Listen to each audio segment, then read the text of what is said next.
One measure on the ballot in Colorado would drastically change our primary and general elections if approved. Denver 7's Brandon Richards shows the changes Proposition 131 would bring and the impact it could have on future elections. Voters must decide whether to change how elections work in Colorado. The political parties have got a lot of power in selecting who the ultimate candidate is going to be. Andrea Wilkins with the League of Women Voters of Colorado says that would change under Prop 131. It would establish an all-candidate primary.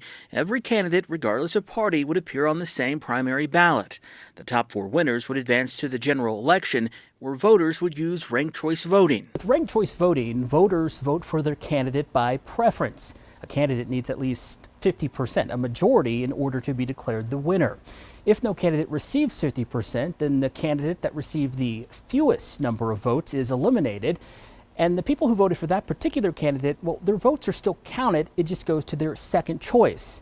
And this process continues to play out until someone gets at least 50%. With ranked choice voting, your vote is never wasted. It's always fully realized. Former Colorado House Speaker Terrence Carroll and Amber McReynolds, the former Denver Director of Elections, are among those who support Prop 131. This is an opportunity for Colorado to take the next step in improving representation for all and ensuring that all voices are heard. On the other side, people like Jason Lupo, the director of First Choice Counts.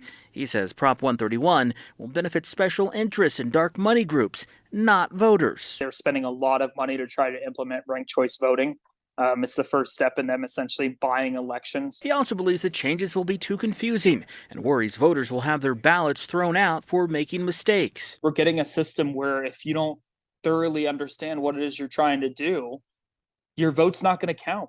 And that's not democracy. That's not right. That's not fair. Both the state Democratic and Republican parties are against Prop 131, while leaders like Governor Jared Polis and Senator John Hickenlooper are for it. But the choice is up to voters. Brandon Richard, Denver 7.